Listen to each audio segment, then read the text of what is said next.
Il y a un contrat que tu as signé sans t'en rendre compte. Il n'a pas d'encre, mais il te lie. Il n'a pas de clause, mais il te limite. Il dit que tu dois t'intégrer, être apprécié, taire ce que tu penses, accepter n'importe quoi pour ne pas te retrouver seul. Et chaque fois que tu doutes de toi, chaque fois que tu te trahis pour plaire à quelqu'un d'autre, tu renouvelles ce maudit contrat. Mais aujourd'hui, je te dis quelque chose de clair. Déchire ce papier invisible avant qu'il ne te vole ce que tu es.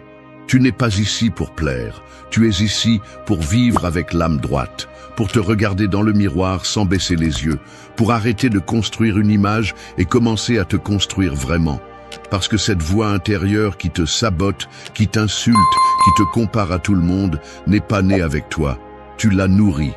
Et maintenant, il est temps de la faire taire ou de la transformer en ton allié. Ceci n'est pas une vidéo de confiance en soi en couleur. Il ne s'agit pas de te répéter des phrases devant le miroir. C'est la guerre, c'est la reconstruction. C'est se réveiller avec la ferme décision de te respecter, même si personne d'autre ne le fait. De relever tes propres ruines sans attendre de secours. De te dire à toi-même, jusqu'ici, j'ai rampé. Désormais, je marche fermement. Nous allons parler de 8 leçons. 8 coups de réalité, 8 façons stoïciennes de construire une estime de soi qui ne dépend pas de l'extérieur, qui ne s'effondre pas avec une critique, qui ne se brise pas avec un rejet. Ici, il ne s'agit pas de te sentir mieux, il s'agit d'être meilleur, plus fort, plus libre, plus toi. Si tu es fatigué d'être ton propre bourreau, si tu es prêt à retrouver ta dignité, c'est ton moment. Prépare-toi. Ce ne sera pas confortable, mais la réalité ne l'est jamais. Un brûle le contrat invisible avec l'approbation d'autrui. Il y a des cages qui n'ont pas de barreaux, mais qui t'enferment quand même. Elles sont invisibles, élégantes, décorées de sourires étrangers et d'attentes imposées. Tu te réveilles chaque jour à l'intérieur de l'une d'elles sans t'en rendre compte. Tu respires, tu travailles, tu t'habilles, tu publies et tu penses même sous le silence consentant des autres. C'est comme si tu avais un contrat invisible dans ta poche, un contrat que tu as signé sans le lire, où tu as accepté que tu ne vaux que si tu plais, si tu es apprécié, si tu ne déranges pas, si tu t'intègres. Et chaque fois que tu tais une opinion par peur, chaque fois que tu fais quelque chose que tu ne veux pas juste pour être accepté, tu le renouvelles. Le problème est que tu n'as pas été créé pour vivre comme une marionnette qui dépend des applaudissements pour bouger. Tu as été fait pour porter ton propre poids, pour marcher la tête haute même quand personne n'applaudit, et cela ne se fait pas en cherchant la validation, mais en coupant les fils qui te lient à elle. Le stoïcisme n'est pas seulement une philosophie, c'est une façon brutale de te rappeler que ce que les autres pensent de toi n'est pas ton affaire, n'est pas ton fardeau, n'est pas ta vérité. Épictète l'a dit clairement, si tu cherches à plaire, tu n'es plus libre. Et c'est la vérité qui fait le plus mal. Beaucoup de gens ne sont pas libres, ils sont juste des décorations ambulantes, déguisées en ce qu'ils pensent que les autres veulent voir. Et que se passe-t-il quand tu arrêtes de plaire ? Que se passe-t-il quand tu décides de dire non, quand tu arrêtes de sourire par politesse, quand tu choisis ta paix plutôt que ta popularité? Au début, ça brûle. On te regarde bizarrement, on te questionne, certains s'éloignent. Mais tu sais quoi? Ce feu ne te brûle pas, il te purifie, parce que tu commences enfin à te voir sans filtre, tu commences à te parler avec honnêteté. Tu commences à réaliser que ta valeur ne dépend pas des applaudissements, mais de la relation que tu as avec toi-même. Et si cette relation est brisée, alors peu importe combien d'approbation tu obtiens, ça ne sera jamais suffisant. Construire une estime de soi solide signifie oser décevoir qui que ce soit plutôt que de te décevoir toi-même. Cela signifie tenir bon ton opinion, même si elle tremble, marcher à contre-courant si nécessaire, choisir ta paix mentale plutôt que ton image publique. Et cela ne se fait pas d'un coup, cela s'entraîne. Chaque jour où tu choisis de dire ce que tu penses, chaque fois que tu te respectes à haute voix, tu mets le feu à ce contrat invisible. Chaque fois que tu ne cherches pas la validation après avoir agi avec intégrité, tu brises la chaîne qui te liait à l'opinion des autres.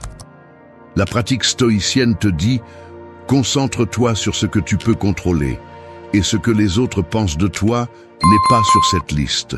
Tu peux contrôler ta réponse, tes actes, ta cohérence. Tu ne peux pas contrôler le jugement d'autrui, ni le regard torve, ni le rejet qui naît de l'ignorance ou de l'envie. Alors, lâche prise. Ne vis pas comme un otage du « il m'accepte » ou « il me critique ». Vis comme quelqu'un qui s'est déjà choisi, qui s'est déjà approuvé, qui a déjà signé un nouveau contrat. Un contrat qui dit qu'il ne doit qu'à sa vérité. Et oui, ça coûtera, mais ça libérera aussi. Parce qu'il n'y a pas de plus grand repos que de marcher sans masque, sans demander la permission, sans prétendre être moins pour que les autres ne se sentent pas moins. Commence aujourd'hui. Brûle ce contrat. Qu'il brûle. Qu'il ne reste aucune trace. Ce que tu signes à partir de maintenant, que ce soit avec ton propre sang, pas avec l'encre d'autrui. 2. Transforme ta voix intérieure en un refuge, pas en un champ de bataille. Imagine vivre dans une maison où chaque mur t'insulte, où chaque coin te rappelle tes échecs et chaque miroir te renvoie une image brisée. Maintenant comprends ceci. Cette maison n'est pas à l'extérieur, elle est en toi. C'est ton esprit. Et beaucoup de gens passent des années à y vivre, étant attaqués de l'intérieur, avec une voix intérieure qui ne pardonne pas, qui ne lâche pas, qui ne laisse pas respirer. Cette voix qui devrait être ton allié est devenue ton bourreau. Une voix programmée par des années de critiques, de rejet, d'insécurité, qui a appris à te parler comme les autres te parlaient quand tu ne savais pas te défendre. Mais tu n'es plus cet enfant sans défense. Tu n'as plus besoin de répéter les mêmes mots que d'autres ont utilisés pour t'écraser. Tu as le pouvoir de réécrire ce dialogue interne et de le transformer en ton refuge, pas en un champ de bataille. Parce que la véritable estime de soi ne repose pas seulement sur ce que tu fais ou accomplis, mais sur comment tu te parles quand personne ne te voit. Tu peux avoir conquis tout à l'extérieur, mais si ton esprit reste un champ de mine, tôt ou tard tu te détruiras de l'intérieur. Les stoïciens comprenaient que le plus grand ennemi n'est pas dans le monde, mais dans l'esprit indiscipliné. Marc Aurèle a écrit dans ses méditations « La tranquillité vient quand tu arrêtes de te juger toi-même ». Et il ne parlait pas de cesser d'être exigeant, mais de cesser d'être cruel, parce qu'il ne s'agit pas de te dorloter, mais de te respecter, d'apprendre à te corriger sans t'écraser, à t'exiger sans te haïr, à te soutenir dans les moments difficiles sans t'ajouter plus de poids que nécessaire. Personne ne peut s'épanouir sur un terrain où on lui rappelle chaque jour qu'il n'est pas suffisant. Reprogrammer cette voix intérieure implique d'écouter ce que tu te dis chaque fois que tu échoues, chaque fois que tu te trompes, chaque fois que tu ne réponds pas à tes propres normes. Te parles-tu avec compassion ou avec mépris? Te pousses-tu à t'améliorer ou t'enterres-tu dans la culpabilité? Parce que si la voix qui te guide ressemble plus à une sentence qu'à une conversation, tu vis avec un ennemi intime. Et personne n'avance avec un couteau à l'oreille. Construire une estime de soi solide implique de transformer ton esprit en un espace sacré. Un endroit où tu peux tomber sans être écrasé, où tu peux douter sans être annulé, où tu peux te regarder avec une brutalité honnête, mais sans mépris. Cela se fait avec de la pratique. Ce n'est pas répéter des affirmations vides, c'est prendre conscience de chaque pensée qui te jette par terre et répondre avec force. Ne laisse pas ta voix intérieure dire des choses que tu ne permettrais à personne de te dire à haute voix. Ne nourris plus cette narration destructive qui n'existe que parce que tu lui as donné du pouvoir. Le changement commence le jour où tu décides de ne plus te permettre d'auto-attaque déguisée en sincérité. Parce qu'être sincère avec toi-même n'est pas t'insulter, c'est te confronter avec respect. C'est te dire ce que tu as besoin d'entendre, pas ce qui te détruit. C'est construire un dialogue qui te pousse à grandir, pas à abandonner. Et cela, dans le stoïcisme, est une discipline. Pas une émotion passagère, mais un entraînement quotidien pour cultiver un esprit ferme, clair et juste. Commence aujourd'hui. Observe ce que tu te dis. Réponds comme tu répondrais à quelqu'un que tu aimes. Corrige ce que tu dois corriger, mais à partir d'un lieu de construction, pas de condamnation. Que ta voix intérieure cesse d'être une cage et devienne un abri. Parce que si tu as la paix en toi, ce qui est à l'extérieur perd beaucoup de son pouvoir. Et c'est le premier pas pour commencer à marcher avec une estime de soi qui ne se brise pas, qui ne se négocie pas, qui ne se tait pas. 3. Brise le miroir qui déforme ton essence. Il y a des miroirs qui ne reflètent pas, ils manipulent. Tu te tiens devant eux en espérant te voir clairement, mais ce qui apparaît est une image déformée, fragmentée, étrangère. Comme si quelqu'un avait gravé des cicatrices qui ne t'appartiennent pas, exagéré tes erreurs et réduit ta valeur. Et le pire, c'est qu'après t'être regardé là-bas si longtemps, tu finis par croire que cette image, c'est toi. Tu finis par marcher dans la vie avec une version brouillée de toi-même, doutant de ta vraie valeur, cherchant que les autres te disent comment te voir parce que tu ne fais plus confiance à tes propres yeux. Ce miroir n'est pas sur un mur, il est dans ton esprit. C'est la somme de toutes les comparaisons, de toutes les étiquettes que tu as portées en silence, de toutes les fois où tu as absorbé des jugements comme s'ils étaient des vérités. Je ne suis pas assez, je ne suis pas attirant, je n'ai pas ce qu'il faut. D'où viennent ces phrases? De années à te regarder à travers les yeux des autres, de mesurer ton essence avec des règles qui n'ont jamais été les tiennes, d'oublier que tu n'es pas venu pour t'adapter, tu es venu pour être.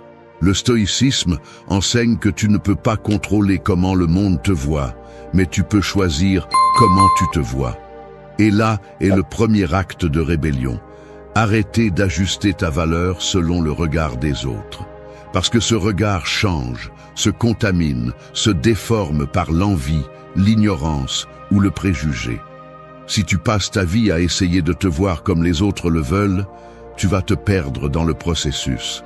Tu ne peux pas construire l'estime de soi à partir d'une image fausse. Tu ne peux pas te respecter si ce que tu vois dans le miroir est un mensonge accepté. Briser ce miroir implique d'avoir le courage de désapprendre, de remettre en question chaque croyance limitante que tu traînes sans t'en rendre compte. Pourquoi crois-tu que tu n'es pas assez? Qui t'a convaincu que tu devais répondre à certaines normes pour avoir de la valeur? Combien de fois t'es-tu comparé à quelqu'un d'autre et tu as perdu sans remarquer que tu jouais avec des règles qui te faisaient perdre dès le début? Cette comparaison constante est un poison déguisé en motivation, parce qu'elle ne te pousse pas à grandir, elle te pousse à disparaître. La seule façon de construire une estime de soi solide est de te regarder avec tes propres yeux. Et ce n'est pas un acte superficiel, c'est un acte spirituel. Cela signifie te regarder sans filtre avec toutes tes lumières et tes ombres et décider que malgré tout, tu es digne. Que tu n'as pas besoin d'être comme personne d'autre pour mériter le respect. Que ta valeur n'est pas dans le moule, mais dans ce qui ne rentre pas. Les stoïciens ne cherchaient pas à plaire, ils cherchaient à s'aligner avec leur nature. Et ta nature n'est pas de te comparer, c'est de t'exprimer. Ce n'est pas de t'adapter, c'est d'être toi, à haute voix. Alors brise ce miroir, fais-le sans peur. Laisse tomber les morceaux de tout ce que tu n'es pas. Chaque fragment brisé est un mensonge de moins à porter. Chaque reflet déformé que tu laisses derrière toi est un pas de plus vers ta vérité. Et quand tu commenceras à te voir clairement, tu n'auras plus autant besoin de l'approbation parce que tu sauras enfin qui tu es. Pas ce qu'on a dit de toi, pas ce qu'on a projeté sur toi, mais ce que tu as découvert en toi. Quand le bruit baisse et ta vraie voix se lève, ce ne sera pas confortable, parce qu'il est plus facile de vivre avec une image acceptée qu'avec une vérité inconfortable. Mais si tu ne le fais pas, tu resteras coincé dans le reflet des autres, étant l'esclave d'opinions qui ne te connaissent pas. Et tu n'es pas ici pour ça. Tu es ici pour te regarder avec respect, marcher avec clarté et te tenir avec dignité. L'image que tu vois n'a pas besoin d'être parfaite, elle doit juste être la tienne. Brise-la et recommence. 4. Ferme la porte fermement avant d'être envahi de l'intérieur. Ton esprit est une maison sacrée. Mais si tu ne surveilles pas qui entre, un jour tu te réveilles et tu ne reconnais plus l'endroit. Il y a des voix qui donnent leur avis sur chaque décision que tu prends, il y a des jugements accrochés au mur, il y a des culpabilités qui ne t'appartiennent pas occupant les fauteuils, il y a des gens qui n'auraient jamais dû franchir la porte, marchant avec des chaussures sales sur ta dignité. C'est ainsi que cela fonctionne lorsque tu vis avec les portes ouvertes à tout ce qui vient de l'extérieur, sans filtre, sans critères, sans défense. Et le pire, c'est que lorsque tu te rends compte de ce que tu as permis, il est déjà trop tard. Tu es déjà envahi de l'intérieur. Tu ne sais plus où les autres s'arrêtent et où tu commences. Prendre soin de ton estime de soi n'est pas un acte égoïste, c'est un acte de survie. Tu ne peux pas te construire si n'importe qui peut entrer et te dire comment tu dois être, comment tu dois te sentir, ce qui est bien ou ce qui est mal dans ta vie. Tu ne peux pas construire un esprit fort si tu laisses tout le bruit du monde entrer sans contrôle. C'est pourquoi tu as besoin de fermer des portes. Pas avec haine, pas avec ressentiment, mais avec fermeté. Parce que toutes les opinions ne méritent pas ton attention. Toutes les personnes ne méritent pas d'accéder à ton monde intérieur. Tous les commentaires ne méritent pas de réponse. L'estime de soi solide ne se construit pas seulement avec l'amour de soi, mais aussi avec des limites claires. Les stoïciens l'ont compris. Ils savaient qu'il ne s'agit pas de ce qui se passe à l'extérieur, mais de ce que tu permets d'entrer. Épictète l'a bien dit. Ce ne sont pas les choses qui te perturbent, mais ton jugement sur elles. Et ce jugement naît de ce que tu laisses entrer sans filtre. Si tu ne mets pas de limites, si tu ne sélectionnes pas avec quoi tu nourris ton esprit, tu finis par réagir au monde au lieu de construire ton monde. Et celui qui ne fait que réagir vit à la dérive. Ferme la porte aux comparaisons qui te font douter de toi. Ferme la porte aux personnes qui déguisent la manipulation avec de l'affection. Ferme la porte aux critiques destructrices qui viennent de bouches qui n'ont jamais construit quoi que ce soit. Parce que si tu permets à n'importe qui d'entrer, ils te volent le silence, ils salissent ta vision, ils sèment des doutes là où il y avait auparavant de la clarté. Ton énergie est limitée. Tu n'es pas obligé de t'expliquer, ni de te justifier, ni d'être tout pour tout le monde. Tu es obligé de te respecter, et cela inclut de t'éloigner de ce qui te brise de l'intérieur. Fermer des portes ne signifie pas devenir froid, cela signifie protéger ce que tu es en train de construire. C'est comprendre que tu ne peux pas guérir tant que tu es entouré de ce qui te rend malade. C'est avoir le courage de choisir ta paix avant ton besoin de plaire. Parce qu'il y a des personnes qui ne s'approchent que pour tester si elles peuvent te contrôler. Et si tu ne sais pas dire non, elles ne vont pas s'arrêter. Elles vont te tester, te pousser, te consommer, jusqu'à ce qu'un jour tu te regardes dans le miroir et que tu ne te reconnaisses pas. Alors décide, c'est ta maison, ton esprit, ta vie, ton énergie. Tout le monde n'a pas le droit d'entrer. Tout le monde ne mérite pas d'explication. Ferme la porte. Fais-le fermement, fais-le en silence, et reste seul si nécessaire, parce que le silence est mieux qu'une invasion. La solitude est plus noble que la compagnie qui t'éteint, et la dignité se cultive lorsque tu choisis d'être fidèle à toi-même, plutôt que d'être accessible pour le monde. Ton estime de soi commence à grandir le jour où tu comprends que ce n'est pas ton obligation de soutenir tout ce qui arrive. C'est ta responsabilité de filtrer, de protéger, de prendre soin. Et si tu dois fermer des portes pour y arriver, alors fais-le. Que le coup se fasse entendre, qu'il n'y ait aucun doute. Tu es aux commandes maintenant. 5. Ne donne plus de prolongation à ta dignité. La dignité est comme une plante oubliée dans un coin. Au début, elle a juste besoin d'eau, un peu d'attention, un peu de soin. Mais quand tu la laisses se dessécher encore et encore, quand tu l'ignores, quand tu passes à côté en faisant semblant de ne pas la voir, elle commence à se faner en silence. Et le pire, c'est que souvent tu sais qu'elle est en train de mourir, mais tu décides quand même de reporter les soins. Plus tard, je me respecterai. Demain, je dirai non. Un autre jour, je fixerai la limite. Tu repousses ta dignité vers l'avenir, comme si ça ne comptait pas qu'elle se décompose dans le présent. Comme si tu pouvais toujours lui donner une prolongation supplémentaire. Mais la vérité est celle-ci. Chaque fois que tu donnes une prolongation à ta dignité, tu donnes du pouvoir à ce qui te fait du mal. Chaque fois que tu restes là, où tu n'es pas valorisé, où tu n'es pas respecté, où on te minimise, tu acceptes que tu mérites moins que ce que tu sais que tu vaux. Et c'est te trahir en toute conscience. Tu ne peux pas construire une estime de soi solide si ta dignité est en pause. Tu ne peux pas parler d'amour-propre si tu continues à supporter l'inacceptable.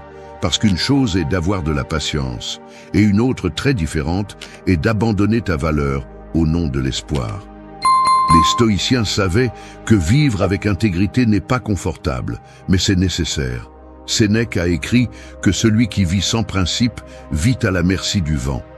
Et tu le sais, quand tu ne défends pas ta dignité, le vent t'emmène là où tu ne voulais pas être, il te pousse vers des relations qui te détruisent, vers des emplois qui t'éteignent, vers des environnements où tu fais semblant d'être moins pour ne pas déranger.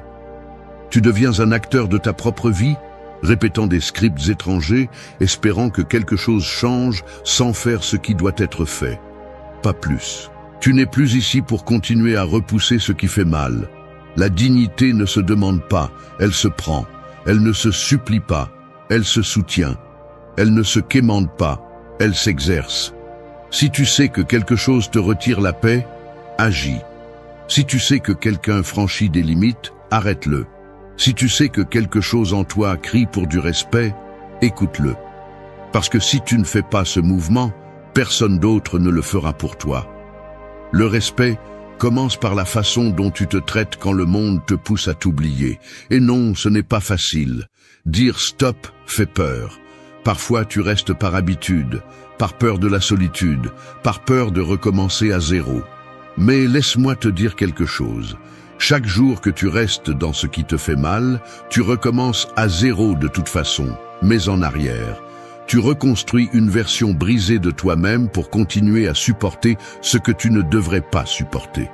Et cela, avec le temps, se transforme en ressentiment, en frustration, en colère contre toi-même pour ne pas t'être défendu quand c'était nécessaire. Alors fais-le aujourd'hui. Regarde ta vie avec une brutalité honnête. Demande-toi où tu as été trop compréhensif, trop tolérant, trop silencieux, et commence à fermer ces cycles sans culpabilité.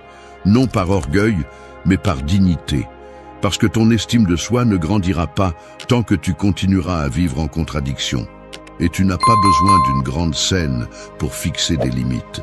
Parfois, une décision ferme suffit. Un retrait silencieux, un « jusqu'ici » qui ne sonne pas fort, mais qui se sent clair. Ta dignité ne peut plus attendre. Ne lui donne pas une autre prolongation. Ne lui donne pas une autre excuse. Parce que ce que tu repousses pourrit. Et tu n'es pas ici pour pourrir dans des relations brisées, dans des emplois qui t'épuisent, dans des environnements qui t'éteignent. Tu es ici pour fleurir, et cela commence par une décision. Te choisir, aujourd'hui, sans plus attendre. 6. Arrose la graine de ta parole avec des actes quotidiens. Ta parole est une graine. Chaque fois que tu promets quelque chose, que tu dis que tu vas changer, que tu affirmes que cette fois sera différente, tu plantes une intention dans la terre. Mais l'intention seule ne suffit pas, parce qu'une graine qui n'est pas arrosée, qui n'est pas soignée, qui n'est pas respectée par des actes, finit par pourrir sous la terre de l'auto-tromperie. Et c'est ce que beaucoup de gens font avec leur estime de soi. Ils sèment de jolis mots qui ne fleurissent jamais, parce qu'ils arrosent le contraire avec leur comportement chaque jour. Il n'y a pas de moyen de te respecter si tes actes démentent ce que tu dis. Il n'y a pas de moyen de construire la confiance en soi si tu promets toujours de commencer, mais tu ne le fais jamais. Parce que le respect de soi ne naît pas des discours, il naît de l'accomplissement. Il naît de ce que tu fais quand personne ne te regarde, des fois où tu tiens tes promesses, même quand tu pourrais tricher. Des petites décisions quotidiennes qui renforcent ton identité et non ton confort. L'estime de soi n'est pas un discours, c'est une pratique. Et si tu ne la pratiques pas, tu la perds. Le stoïcisme l'a bien compris. Sénèque disait qu'il ne suffit pas de bien parler, il faut bien vivre. Et bien vivre implique la cohérence. Que ta parole ait du poids, que quand tu dis « je ne suis pas comme ça », tes actes le confirment, que quand tu te promets du respect, tu fasses tout ton possible pour le tenir, que tu n'utilises pas ta bouche pour dire des choses que ton corps n'a pas l'intention de soutenir. Parce que chaque fois que tu romps une promesse avec toi-même, tu dis en silence que tu n'es pas digne de confiance, que tu ne mérites pas d'être pris au sérieux, même pas par toi-même. Et c'est l'une des failles les plus profondes de l'estime de soi, l'incohérence entre ce qui est dit et ce qui est fait. Tu n'as pas besoin d'être parfait, mais tu as besoin d'être constant. Tu n'as pas besoin de faire de grands changements d'un coup, mais tu as besoin d'avoir une direction claire. Parce que chaque jour est une occasion de renforcer ou d'affaiblir ton identité. Chaque décision ajoute ou soustrait. Chaque petit acte est un vote en faveur de qui tu essaies d'être ou une trahison silencieuse de ce que tu as dit vouloir construire. Alors, commence à arroser cette graine. Pas avec des promesses, mais avec de la discipline. Pas avec de bonnes intentions, mais avec des décisions fermes. Pas avec des auto-tromperies, mais avec des actions visibles. Lève-toi quand tu as dit que tu le ferais. Entraîne-toi quand tu n'en as pas envie. Dis non quand tu t'es promis de ne plus retomber. Ferme la bouche quand il est facile de se plaindre. C'est la forme la plus pure de respect. Parce que tu n'attends pas la motivation, tu agis à partir de l'engagement.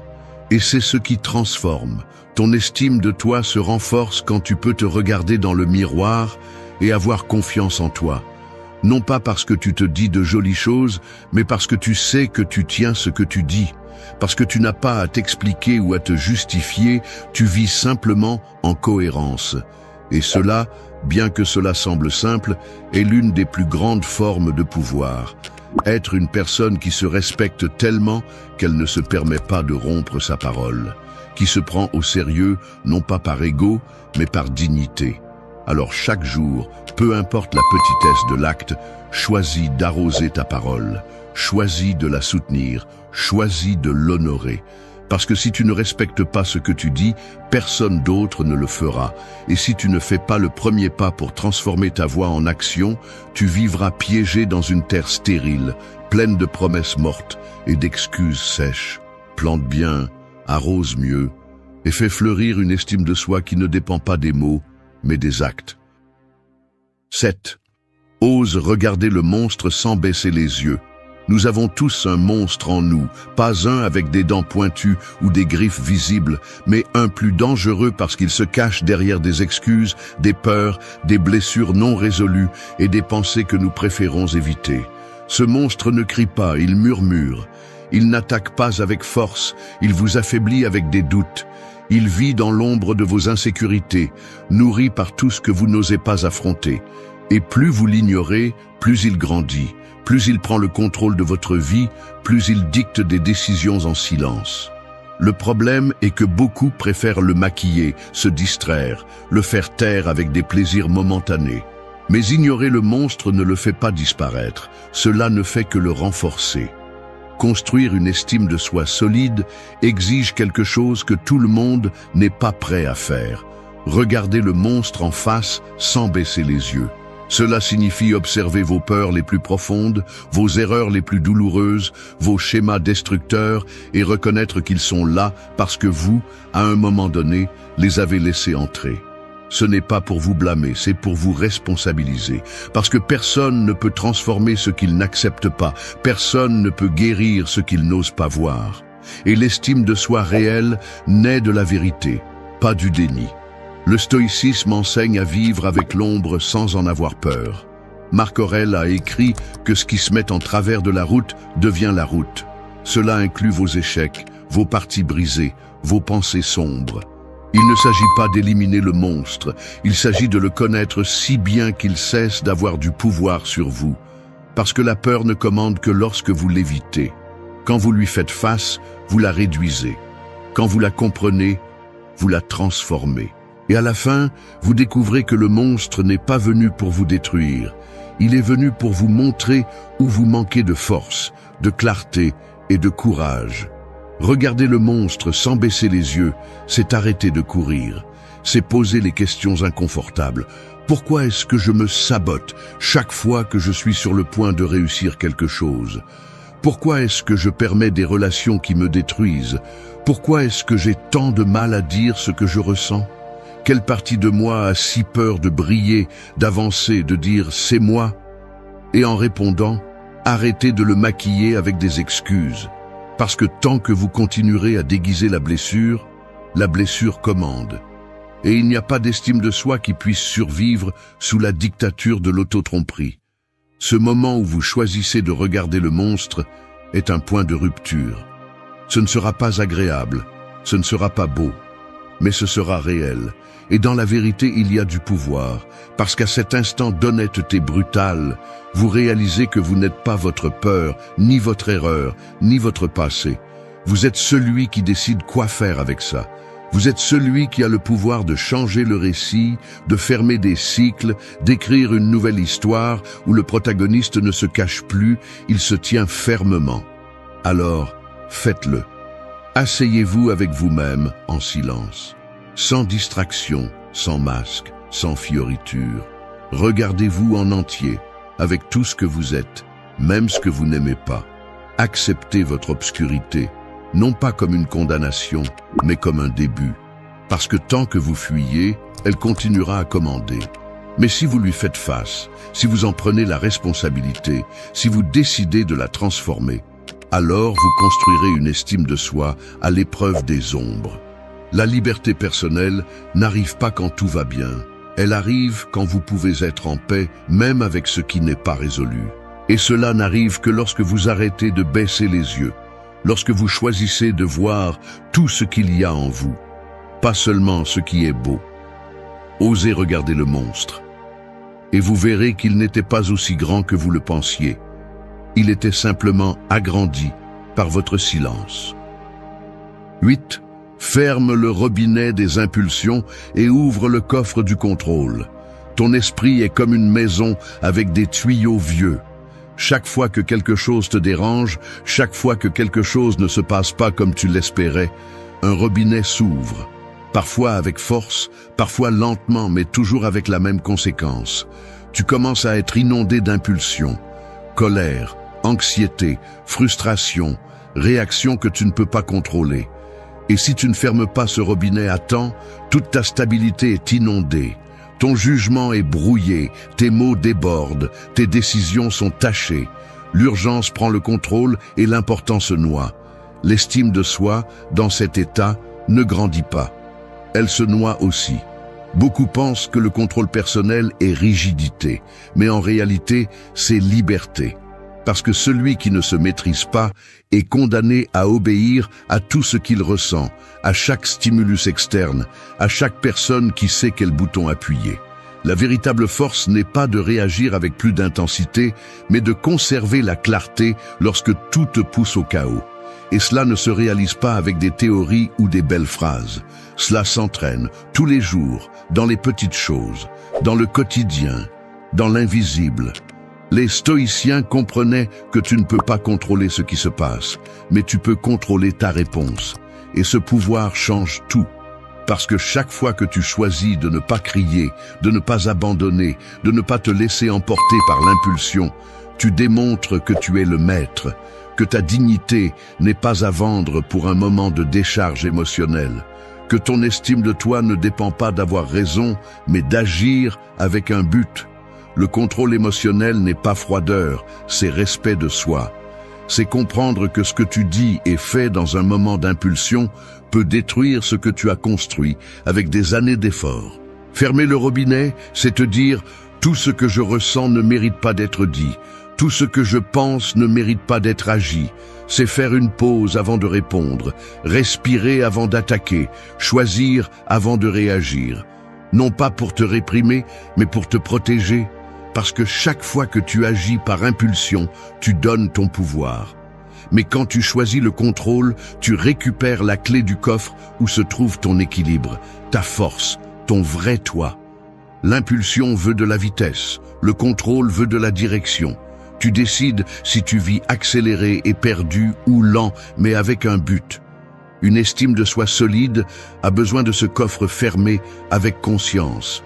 Parce que celui qui vit en réagissant vit hors de lui-même. Mais celui qui choisit quand et comment agir vit dans son centre. Et ce centre n'est pas négociable. Il est honoré. Il y a un moment dans la vie où le bruit cesse de t'anesthésier. La musique ne distrait plus, les réseaux sociaux te fatiguent, les voix des autres te semblent vides. Et alors arrive le silence, cru, intransigeant. Avec lui apparaît la vérité que tu as évitée toute ta vie, toi, sans applaudissements, sans compagnie, sans quelqu'un pour te dire quoi faire, juste toi, avec tes pensées, tes vides, tes blessures. Et tu ne sais pas quoi faire avec ça, parce que personne ne t'a appris à habiter ta propre présence sans fuir, sans chercher des échappatoires, sans inventer des excuses pour ne pas ressentir.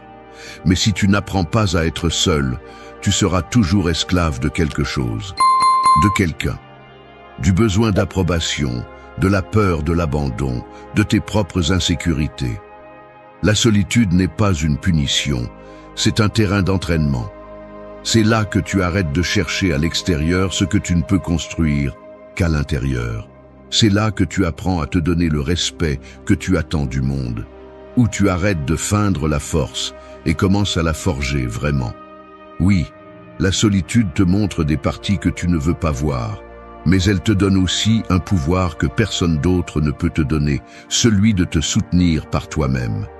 Ce n'est pas un message pour les personnes qui cherchent un réconfort rapide ou de belles phrases pour se sentir mieux. C'est pour ceux qui en ont assez de vivre en pilote automatique, saturés de stimuli et vides à l'intérieur. C'est pour ceux qui ont le courage de faire taire le bruit, de regarder à l'intérieur et d'arrêter de blâmer le monde pour leur insatisfaction. Parce qu'être seul n'est pas un problème. Le problème est de ne pas savoir quoi faire avec. Ici, tu ne trouveras pas de formule magique, tu trouveras des outils réels.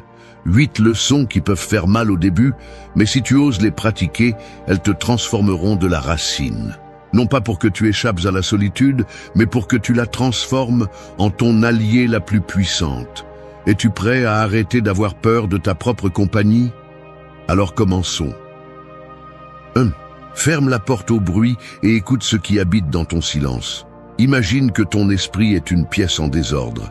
Il y a des choses éparpillées partout, des meubles que tu ne reconnais pas, des objets dont tu ne sais pas pourquoi ils sont là. Mais il y a tellement de bruit à l'extérieur, tant de voix qui parlent en même temps, que tu ne te rends même pas compte du chaos que tu as à l'intérieur. Le bruit est devenu une habitude, une excuse parfaite pour ne pas entrer en toi.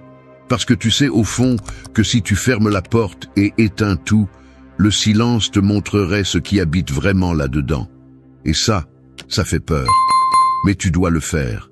Parce que tant que tu continueras à vivre avec la porte ouverte au bruit, tu ne sauras pas qui tu es, tu n'entendras pas ce qui compte vraiment, et tu continueras à réagir au monde sans comprendre ce que tu ressens, sans traiter ce que tu as vécu, sans guérir ce qui te fait mal. Vivre ainsi n'est pas vivre, c'est juste survivre à base de distraction. Tu es tellement habitué au tumulte que quand il y a du calme, tu te désespères. Tu ressens de l'anxiété, de l'inconfort, du vide. Tu penses que tu deviens fou, alors qu'en réalité tu commences seulement à t'écouter pour la première fois. Les stoïciens comprenaient cela. Ils savaient que l'âme a besoin de tranquillité, non pas comme un luxe, mais comme une nécessité de base. Tu ne peux pas penser clairement si tu vis immergé dans le bruit. Tu ne peux pas trouver de but, ni de paix, ni de direction, si tu ne t'arrêtes pas pour t'écouter vraiment. C'est pourquoi la pratique quotidienne doit commencer par un acte de courage. Fermer la porte, pas seulement au bruit externe, mais aussi aux distractions internes, aux voix que tu répètes sans questionner, à tout ce que tu as laissé entrer sans filtre. Parce que si tu ne choisis pas ce qui entre, le monde le fera pour toi. Et tu finiras plein d'opinions d'autrui, d'émotions empruntées et de désirs qui ne sont même pas les tiens. Ferme la porte, éteins le téléphone, éteins la musique, éteins tout. Assieds-toi avec toi-même, même si ça fait mal au début, même si ton esprit crie, même si c'est difficile. Ce malaise initial est normal. C'est ton système qui essaie de se désintoxiquer. Tu es en train de rompre une addiction au bruit que tu as nourri pendant des années. Mais si tu résistes, si tu restes là sans fuir, quelque chose de magique commence à se produire. Le bruit se calme, l'esprit s'ordonne et une voix apparaît. Elle n'est pas forte, elle ne crie pas, c'est une voix calme, honnête, ferme, c'est ta vraie voix, celle qui n'a pas besoin de convaincre personne, celle qui ne rivalise pas, celle qui ne se compare pas. C'est la voix que tu as étouffée tout ce temps par peur de ce qu'elle pourrait te dire, et c'est ce qui habite dans ton silence. La vérité. Pas cette vérité idéalisée ou poétique, mais la crue, la réelle, celle dont tu as besoin pour avancer sans continuer à porter ce qui ne sert plus. Écouter ton silence, c'est commencer à te connaître, mais aussi à te responsabiliser. Parce qu'une fois que tu sais ce qui est à l'intérieur, tu ne peux plus prétendre que tu ne l'as pas vu. Tu ne peux plus blâmer le monde. C'est à toi d'agir, de nettoyer, de reconstruire. Alors, si tu veux commencer à transformer ta vie de l'intérieur, commence par là. Ferme la porte. Reste avec toi. Supporte la tempête initiale et quand elle passera, écoute. Parce que là, dans cet espace sans filtre ni bruit, se trouve tout ce dont tu as besoin pour recommencer. Cette fois avec force, avec conscience et avec vérité. 2. Regarde ta solitude en face et fais-en ton refuge, pas ta punition. La solitude est comme une pièce sombre dans laquelle on t'enferme sans prévenir. Au début, tu désespères, tu tâtonnes les murs, tu cherches la sortie, tu cries en espérant que quelqu'un ouvre la porte et te sorte.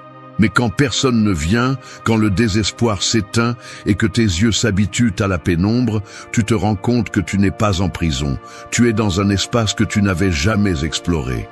Et cet espace, c'est toi. Pas le toi que tu montres au monde, mais le vrai, celui qui se révèle quand tu n'as plus besoin de plaire, de satisfaire ou de t'intégrer. Celui qui émerge quand toutes les lumières s'éteignent et qu'il ne reste que ta présence nue.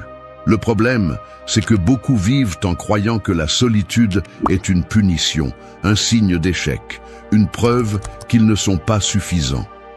On leur a appris depuis leur plus jeune âge que être seul est quelque chose de mauvais, quelque chose à éviter à tout prix. C'est pourquoi ils courent de relation en relation, de bruit en bruit, de distraction en distraction, sans comprendre que ce qui les terrifie vraiment n'est pas la solitude, mais la confrontation avec ce que cette solitude les oblige à voir. L'inconfort ne vient pas de l'absence de gens, il vient de l'absence de masques, car c'est dans ce silence que l'on entend les reproches, les blessures non cicatrisées, les souvenirs non traités et les rêves abandonnés. Mais le stoïcisme ne voit pas la solitude comme une punition, mais comme un privilège. Épictète disait que celui qui n'a besoin de rien est véritablement libre. Et pour arriver à ce point, tu dois passer par le feu d'être avec toi-même, sans artifice, sans pause, sans filtre. Tu dois arrêter de la voir comme un ennemi et commencer à la traiter comme un entraînement. Parce que la solitude bien affrontée ne te détruit pas, elle te purifie. Elle t'arrache les dépendances, les besoins inventés, les vides que tu pensais combler par la compagnie. Elle te confronte à ce que tu es et aussi à ce que tu peux devenir si tu arrêtes de fuir. C'est là que le changement se produit. Quand, au lieu de voir la solitude comme un abîme, tu commences à la voir comme un refuge, un endroit où tu peux te reconstruire sans pression, sans interférence, sans attente externe, où tu peux t'écouter sans avoir à te justifier, où tu peux pleurer, crier, douter, sans que personne ne te regarde, sans que personne ne donne son avis, sans que personne n'interfère. Cet espace est sacré, parce que dans ce silence inconfortable, ton authenticité est en gestation. Et celui qui apprend à être bien là, arrête de mendier de la compagnie, arrête de tolérer des relations par peur, arrête de nécessiter des béquilles émotionnelles pour continuer à marcher. Il ne s'agit pas de t'isoler ou de devenir insensible. Il s'agit d'être si complet à l'intérieur que si tu choisis de partager ta vie avec quelqu'un, ce soit par liberté, pas par nécessité. Il s'agit d'arrêter d'utiliser les gens comme pansements émotionnels, d'apprendre à te regarder avec vérité, même si ça fait mal, de faire la paix avec ton histoire, même si elle saigne encore, de construire un foyer en toi qui ne tremble pas chaque fois que quelqu'un s'en va. Regarde ta solitude en face. N'aie pas peur, ne la maquille pas, ne la nie pas, affronte-la. Parce que si tu réussis à le faire, tu ne souffriras pas seulement moins d'être seul, mais tu découvriras que tu n'as jamais été complètement seul. Tu étais avec toi, et être avec toi est plus que suffisant si tu apprends à être ce lieu sûr où tu peux revenir, encore et encore, quand le monde devient insupportable. 3. Change ton ton. Parle-toi comme tu parlerais à la personne que tu aimes le plus. Ton esprit est comme une radio qui ne s'éteint jamais. Elle joue depuis que tu te réveilles jusqu'à ce que tu fermes les yeux. Parfois, c'est une musique douce, mais bien souvent c'est un bruit dur, agressif, implacable. Elle te parle mal, te juge, t'humilie, répète des erreurs, repasse des échecs, invente des peurs. Et le pire, c'est que cette voix, c'est toi. Ou du moins, une partie de toi que tu as laissé grandir sans contrôle. Tu as appris à te traiter durement parce que tu crois que cela te rendra fort.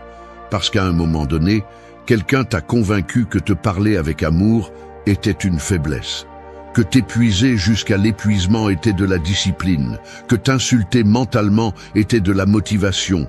Que te blâmer était de la justice. Mais arrête-toi un instant et pense. Parlerais-tu ainsi à quelqu'un que tu aimes ?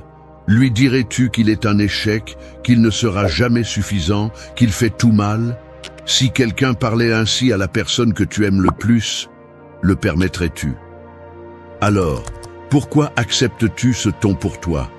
Pourquoi permets-tu que cette voix te détruise de l'intérieur, tous les jours, en silence? La réponse n'est pas simple, mais elle est claire. Tu t'y es habitué. Tu as transformé cette violence en ton langage intérieur, en ta zone de confort émotionnel. Et maintenant, tu ne sais pas comment te parler autrement. Tu penses que tu ne mérites pas de tendresse, de patience ou de compréhension. Mais ce n'est pas vrai.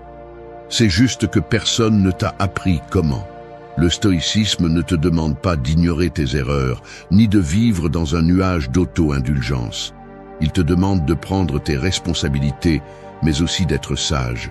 Et un sage ne s'insulte pas, ne se sabote pas, ne se détruit pas. Un sage s'observe avec objectivité, se corrige avec fermeté, mais se traite avec respect. Parce qu'il sait que le monde est déjà assez hostile pour s'ajouter lui-même à l'attaque. Si ton esprit est ton refuge, alors qu'il ne soit pas une tranchée d'abus, mais un endroit où tu peux tomber sans te briser, où tu peux trébucher sans t'écraser, où tu peux te tromper sans perdre ta dignité. Change ton ton. Ne te parle pas comme ceux qui t'ont fait du mal t'ont parlé. Ne répète pas des discours d'humiliation qui ne t'appartiennent pas. Réécris la façon dont tu te traites. Pas avec des phrases vides ou des affirmations magiques auxquelles tu ne crois pas. Parle-toi avec fermeté, mais avec respect. Corrige-toi sans te blesser. Motive-toi sans t'écraser. Rappelle-toi que tu peux faire mieux, sans te dire que tu es un déchet pour ne pas l'avoir fait avant. Apprends à être ton propre allié, pas ton pire ennemi. C'est particulièrement vital lorsque tu es seul, parce qu'à ces moments-là, tu es ta seule compagnie. Et si cette voix intérieure est hostile, la solitude devient une torture. Mais si cette voix se transforme, la solitude devient une opportunité. Parce qu'alors tu peux t'écouter sans peur, tu peux penser sans être attaqué, tu peux ressentir sans être jugé. Cette voix intérieure est la racine de tout ce que tu crées et de tout ce que tu détruis. Et la changer n'est pas une question de magie, c'est une question de pratique quotidienne, de conscience, de t'arrêter chaque fois que tu te parles mal et de te demander « Est-ce que je dirais ça si c'était quelqu'un que j'aime ?» Commence par là. Parle-toi comme tu parlerais à quelqu'un que tu essaies de guérir. Parce que c'est ce que tu fais.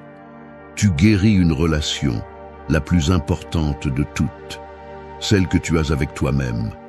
Et si cette relation change, tout le reste commence à changer aussi. 4. Transforme tes moments de solitude en rituels qui te rendent ton âme. Ta journée peut être comme une machine qui ne s'arrête jamais. Un engrenage constant de tâches, d'obligations et d'écrans qui tournent sans arrêt. Et tu tournes avec elle. Tu te lèves, tu accomplis, tu réponds, tu avances.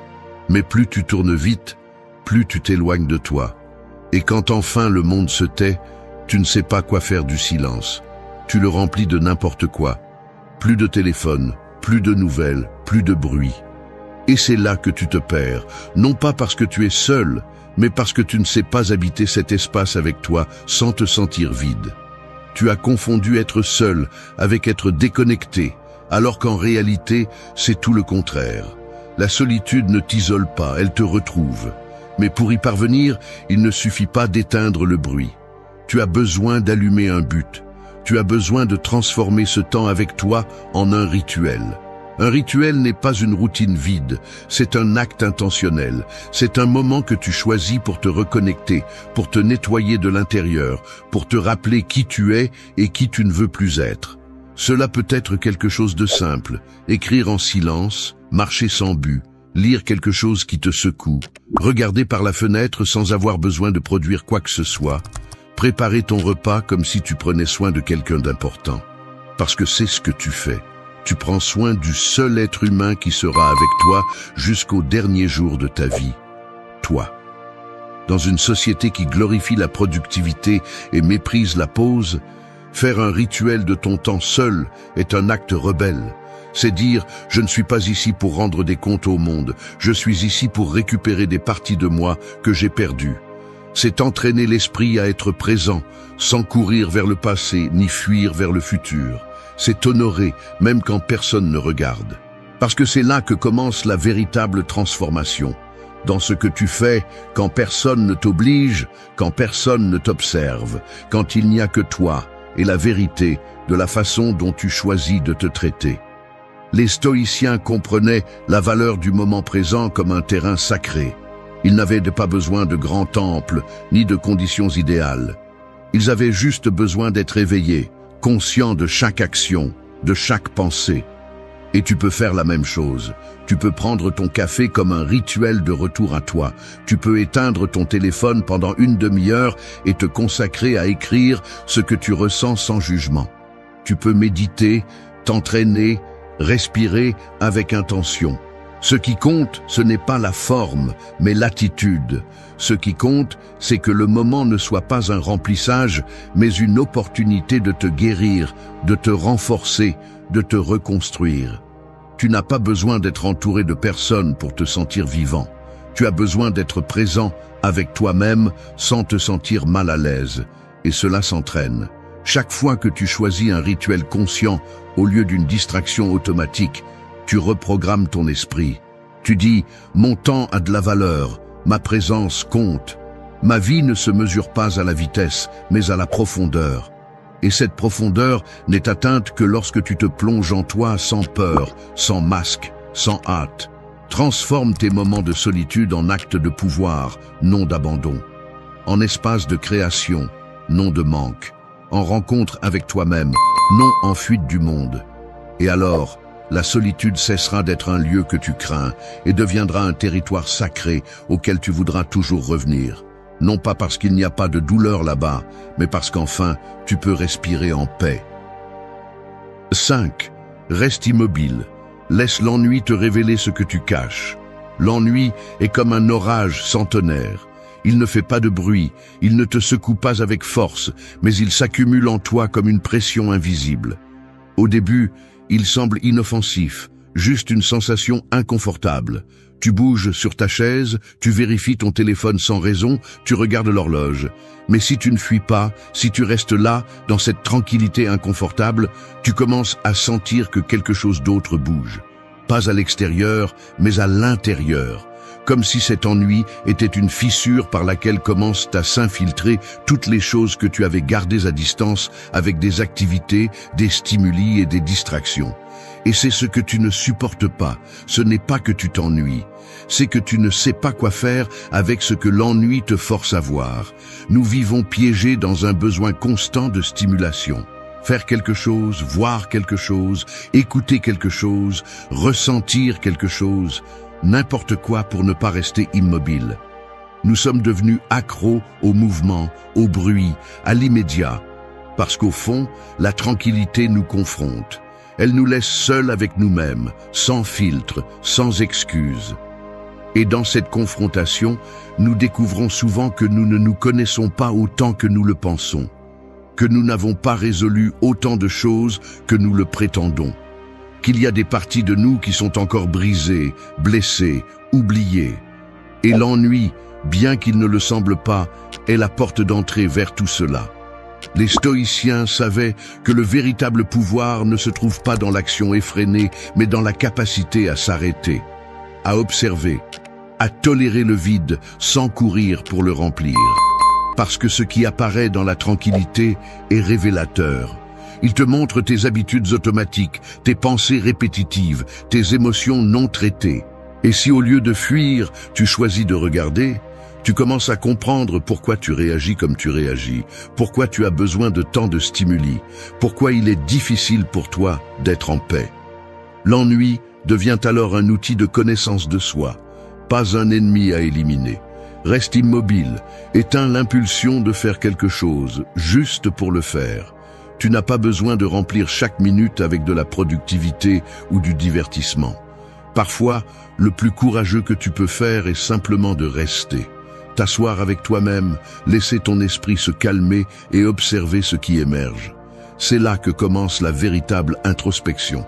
Pas quand tu es distrait, mais quand tu n'as plus rien pour te distraire. C'est dans ce vide que les vérités les plus profondes apparaissent, et même si elles sont inconfortables au début, elles sont aussi celles qui te libèrent le plus. Ne confonds pas la tranquillité avec la passivité. Être tranquille n'est pas abandonner, c'est prendre une position interne ferme. C'est choisir de ne pas réagir comme d'habitude, de ne pas fuir par impulsion, de ne pas chercher des échappatoires automatiques. C'est t'entraîner à être présent même quand il ne se passe rien, parce que c'est là que tout se passe. C'est là que se prennent les décisions les plus importantes, que les idées les plus claires se forment, que les émotions les plus vraies émergent. Et si tu réussis à franchir cette barrière, si tu apprends à tolérer l'ennui sans te désespérer, tu deviens libre. Parce que tu ne dépends plus du stimulus constant pour sentir que tu existes. Tu ne te désespères plus pour remplir chaque espace avec quelque chose. Tu apprends à apprécier le silence, le rythme lent, l'art de ne rien faire avec intention. Et alors, l'ennui cesse d'être un ennemi et devient une porte vers toi. Et vers une vie beaucoup plus consciente, beaucoup plus pleine, beaucoup plus à toi. 6. Lâche ce qui t'étouffe en créant ce qui te libère. Il y a des charges qui ne pèsent pas sur le dos, mais qui t'asphyxient de l'intérieur. Elles sont comme des sacs invisibles remplis de passé, de peur, de culpabilité et de colère. Tu les traînes tous les jours sans t'en rendre compte, comme si elles faisaient partie de toi. Tu t'es tellement habitué à elles que tu penses qu'elles sont normales, inévitables. Mais elles ne le sont pas. Elles sont là parce que tu ne les as jamais lâchées. Parce qu'au lieu de laisser aller, tu as accumulé. Au lieu de guérir, tu as couvert. Et maintenant, tu as du mal à respirer, non pas à cause de ce qui te manque, mais à cause de tout ce que tu continues à porter sans raison. Être seul fait que ces poids se ressentent plus fortement. Tu n'as plus personne à blâmer ni où te cacher. La vérité devient évidente et c'est inconfortable, parce que dans le silence, ce que tu traînes parle plus fort que jamais. Tu commences à réaliser combien tu t'es trahi, combien de fois tu as tué ce que tu aurais dû dire, combien tu as reporté ce que tu voulais vraiment. Tout cela commence à t'oppresser et alors tu as deux options. Continuer à supporter ou commencer à créer quelque chose de nouveau à partir de là. Solé le disait, celui qui ne crée pas s'oxyde. Et il avait raison. Il ne s'agit pas d'être un artiste ou d'avoir du talent. Il s'agit d'utiliser tes mains, ton esprit et ton énergie pour transformer la douleur en quelque chose d'utile, en quelque chose qui te redonne du pouvoir. Parce que quand tu crées, tu canalises. Quand tu crées, tu traites. Quand tu crées, tu libères. Ce n'est pas de la magie, c'est une nécessité. Créer est une façon de dire à tout ce qui te fait mal, tu ne vas pas me détruire, je vais utiliser cela pour grandir. Cela peut être écrire, peindre, parler, construire, ordonner, bouger le corps, planter une plante ou élever quelque chose qui te représente. L'important n'est pas le résultat, c'est l'acte. C'est que, enfin, tu fasses quelque chose avec ce que tu ressens au lieu de l'ingérer. Les stoïciens n'étaient pas indifférents à la douleur, ils y faisaient face. Ils savaient que la souffrance ne disparaît pas en la niant, mais en la transformant. Et tu as cette capacité, mais tu as besoin d'agir. Tu ne peux pas continuer à attendre que tout change alors que tu continues à faire la même chose. Tu ne peux pas espérer la paix en te cramponnant à ce qui t'empoisonne. Tu ne peux pas respirer si tu ne lâches pas ce qui t'étouffe. Et bien souvent, la seule façon de lâcher prise est de créer quelque chose de nouveau pour le remplacer. Ce n'est pas de la motivation bon marché, c'est de la survie émotionnelle. Parce que si tu ne fais rien avec ta douleur va faire quelque chose avec toi. Elle va te durcir, te rendre amer, te fermer. Et cela, à long terme, te prend plus que ce qu'il te donne. La création est une résistance. C'est prendre une partie brisée de toi et la transformer en un message, en une œuvre, en une action qui a du sens. C'est la forme la plus pure de reconstruction interne. Et plus tu seras honnête dans le processus, plus tu te libéreras. Tu n'as pas besoin d'attendre d'aller bien pour commencer. Commence brisé, commence fatigué, commence avec peur. Mais commence, lâche la plainte et fais quelque chose. Parce que dans l'agir, dans le créer, dans le construire, tu trouves de l'oxygène. Tu trouves une direction. Tu trouves cette partie de toi qui n'est pas brisée, qui est toujours vivante, qui continue à pousser. Et quand tu te connectes à cela, tout le reste commence à perdre du poids. Non pas parce que cela ne fait plus mal, mais parce que tu marches enfin vers quelque chose de réel. Lâche en créant. Libère-toi en agissant. Ne te résigne pas au poids, ne t'habitue pas à l'étouffement. Parce qu'en toi, il y a beaucoup plus que ce qu'on t'a appris à croire. Il te suffit d'arrêter de regarder ce qui te manque et de commencer à construire avec ce que tu as. 7. Fais du silence ton maître, pas ton ennemi. Le silence est comme une ombre qui te suit partout.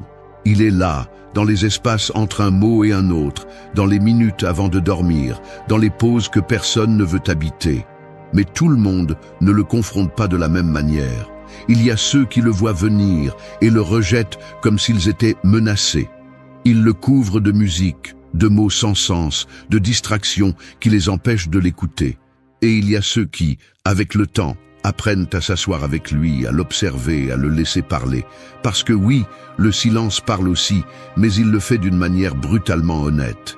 Il n'embellit pas, il ne ment pas, il ne divertit pas. Il te montre la vérité telle qu'elle est, et cela, pour beaucoup, le transforme en un ennemi. Nous vivons dans une culture où le bruit est synonyme de vie. On nous a appris que le silence est un signe de tristesse, de solitude, d'étrangeté, que celui qui se tait est parce que quelque chose ne va pas. C'est pourquoi nous cherchons constamment à combler le vide, comme si le silence était une menace à éliminer. Mais le silence ne tue pas. Ce qui tue, c'est ce que tu évites d'écouter quand tu es dedans. Parce que le bruit ne fait que te distraire, mais le silence te confronte. Et si tu n'oses pas le confronter, tu vivras en fuyant de toi-même, confondant mouvement avec progrès et compagnie avec connexion. Les stoïciens savaient que le silence n'est pas une absence, c'est une présence pure.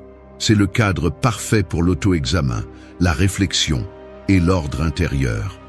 Marc Aurèle écrivait dans le silence, non pas pour le monde, mais pour lui-même. Dans ses pages, il déversait tout ce que le bruit ne lui permettait pas de traiter, parce que le silence te montre ce que tu penses vraiment, ce que tu ressens, ce que tu traînes.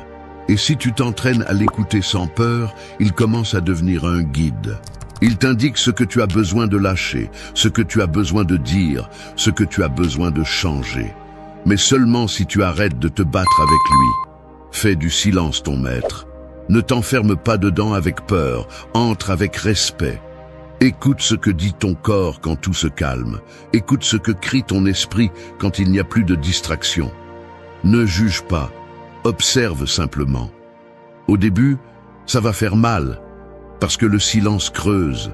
Il apporte des souvenirs, remue des émotions, arrache des vérités que tu as cachées avec des années de bruit. Mais une fois que tu apprends à rester, quelque chose change. Il commence à y avoir de la clarté, de la concentration, de la direction. Et c'est la base d'une vie forte, savoir être avec toi-même, savoir penser sans distraction, savoir décider sans la pression des voix extérieures. Être en silence ne signifie pas être passif. Cela signifie que tu as cessé de réagir automatiquement.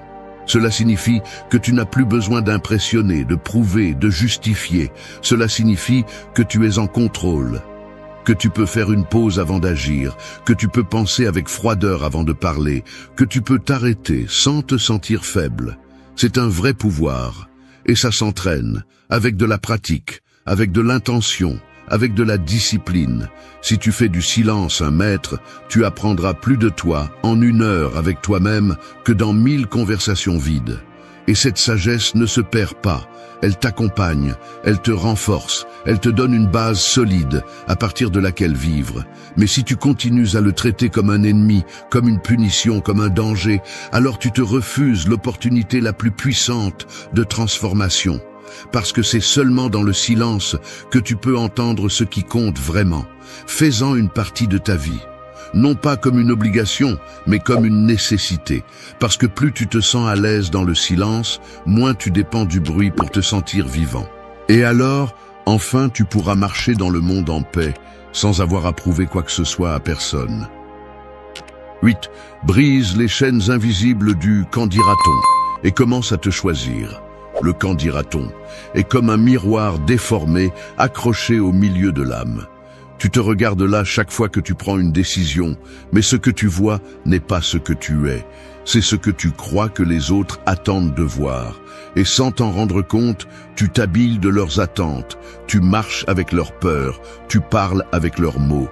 Tu deviens la version la plus approuvée, pas la plus authentique.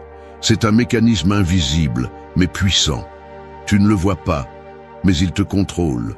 Tu ne l'entends pas directement, mais il dicte ce que tu fais, ce que tu tais, ce que tu rêves et ce que tu abandonnes. La plupart des gens n'ont pas besoin d'une prison physique pour se sentir piégés.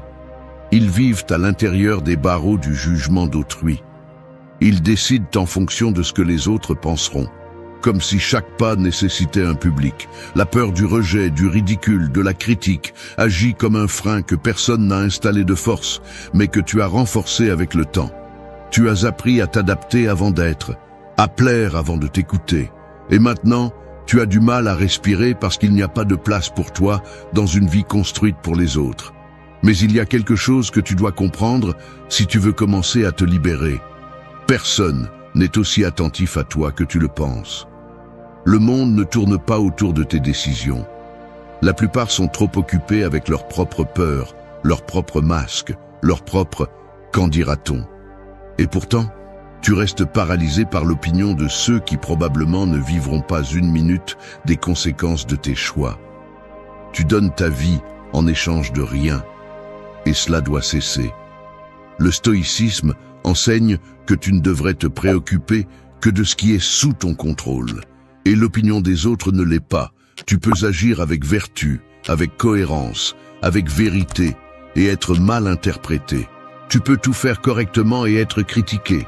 Alors, pourquoi vivre selon une règle que tu ne pourras jamais maîtriser?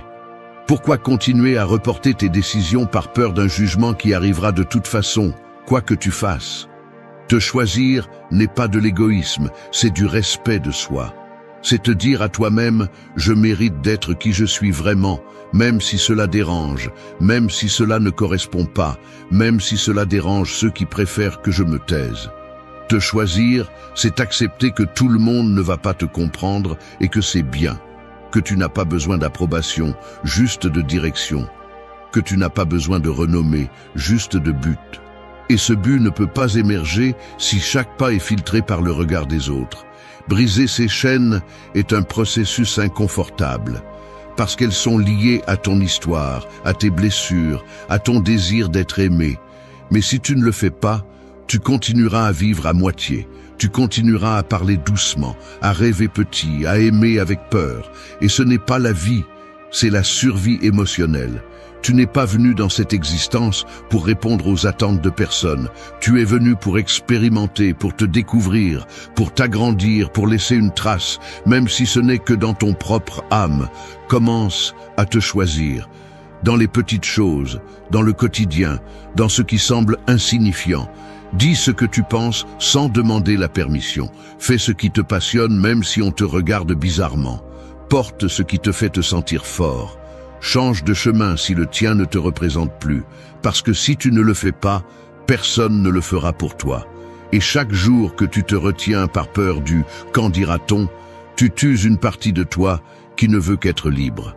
La vraie solitude n'est pas d'être sans gens, c'est de ne pas pouvoir être toi au milieu de tous.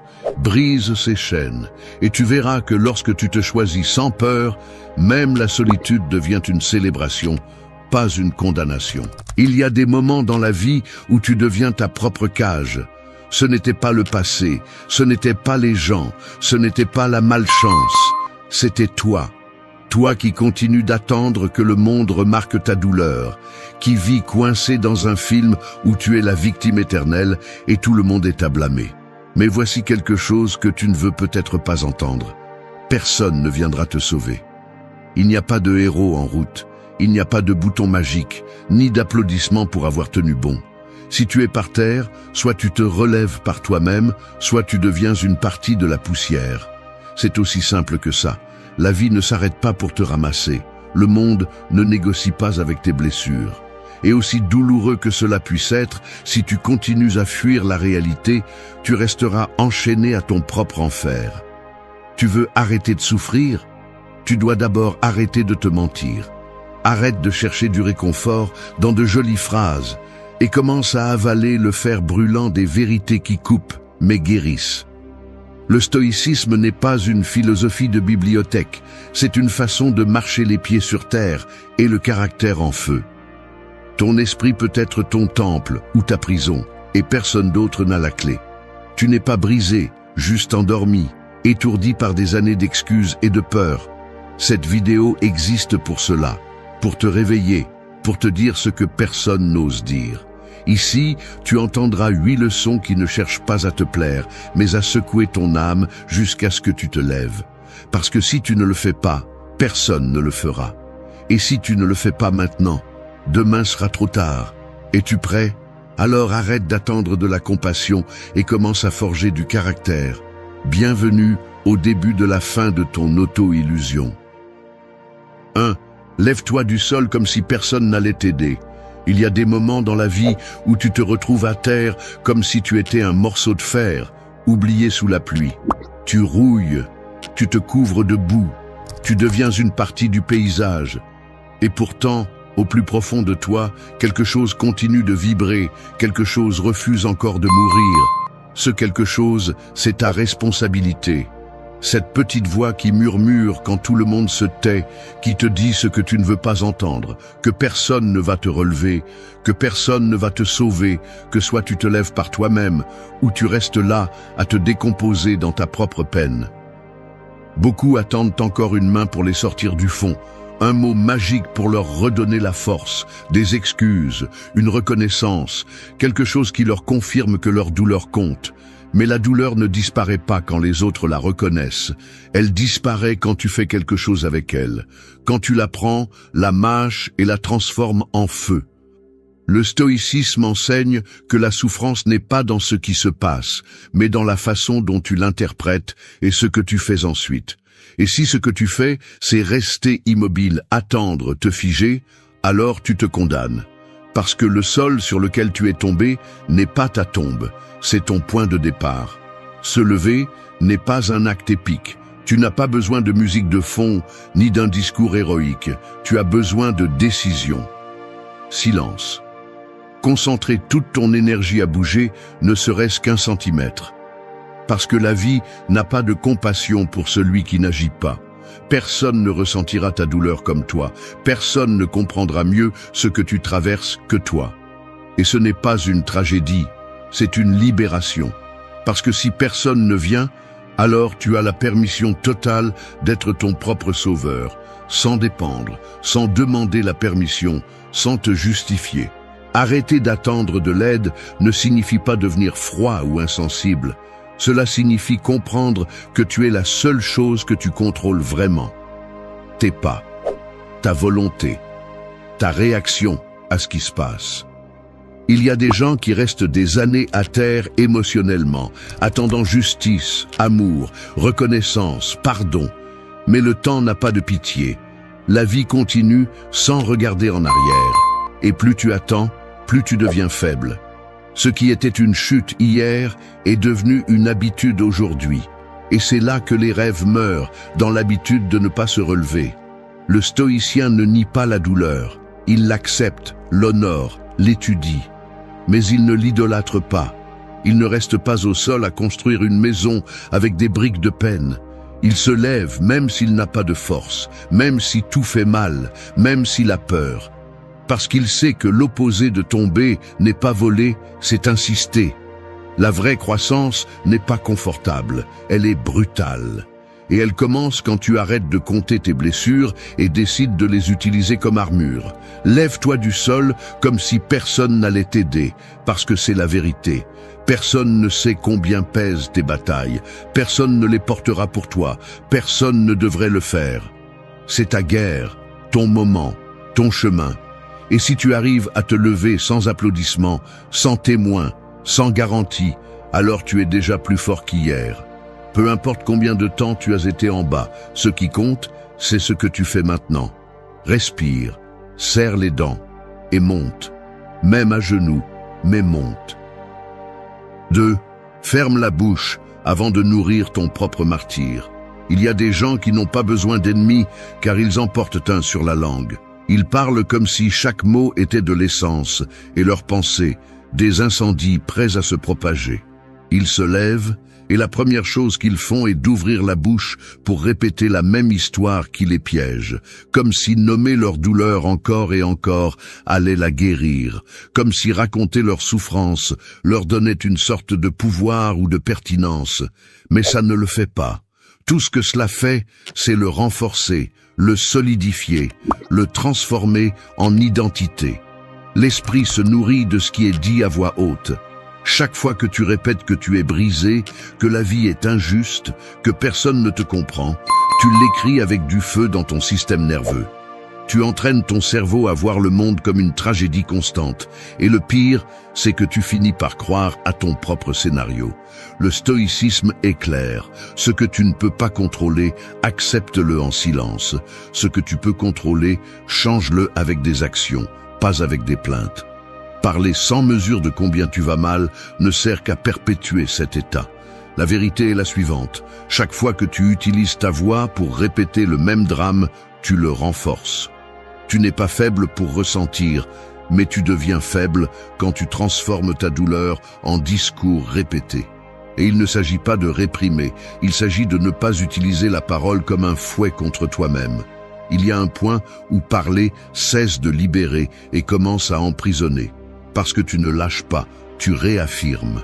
Ferme la bouche non pas comme un acte de censure, mais comme une façon de protéger ton esprit. Chaque mot que tu dis façonne ta perception, et si tout ce que tu fais est de te lamenter, alors ton cerveau vivra installé sur cette basse fréquence, dans cette boucle sans issue. Tu veux avancer? Commence par prendre soin de ce qui sort de ta bouche. Et plus encore, commence par remarquer quand tu parles juste pour revivre ce que tu devrais enterrer. Le silence dans ce contexte n'est pas une faiblesse, c'est une stratégie, c'est une pause, c'est du pouvoir contenu. Parce que tandis que beaucoup gaspillent leur énergie à raconter tout ce qui leur fait mal, le stoïcien la garde pour agir, pour résoudre, pour bouger. Et c'est là la différence. Celui qui se plaint s'enfonce dans la boue. Celui qui se tait, observe, pense et agit est déjà en train de construire la sortie. Personne ne nie que tu as des blessures. Mais si chaque conversation tourne autour d'elle, si chaque pensée se termine par combien tu vas mal, alors tu ne cherches pas à guérir. Tu cherches une validation. Et cela ne te renforce pas, cela t'affaiblit. Parler est important quand cela libère. Mais quand tu ne fais que répéter ton malheur, tu creuses plus profondément le même puits dont tu veux sortir. Ferme la bouche et commence à utiliser le silence comme une arme. Tu n'as pas à tout expliquer, tu n'as pas à te justifier, tu n'as pas à convaincre quiconque de combien ça fait mal. Parfois, La chose la plus forte que tu peux faire est de garder le silence, de travailler sur toi, et de laisser tes actes parler plus que n'importe quel discours. Parce qu'à la fin, le monde écoute les résultats, pas les lamentations. Alors, la prochaine fois que tu ressens l'urgence de raconter pour la 10e fois combien tu vas mal, arrête-toi, respire, et demande-toi si tu cherches à être compris ou si tu nourris ton martyre. Parce que si tu ne le lâches pas, il te consume. Et si tu ne le laisses pas mourir dans le silence, il continuera à te contrôler chaque fois que tu le mettras en mots. 3. Coupe le fil à ceux qui n'apparaissent qu'au soleil. Il y a des gens qui sont comme des ombres. Ils n'apparaissent que lorsque tout est illuminé. Ils marchent avec toi pendant que le soleil brille. Ils te sourient quand tout va bien. Ils célèbrent tes victoires avec un faux enthousiasme. Mais il suffit qu'un nuage arrive, une seule tempête, pour qu'ils disparaissent comme s'ils n'avaient jamais été là. Et le pire n'est pas qu'ils partent.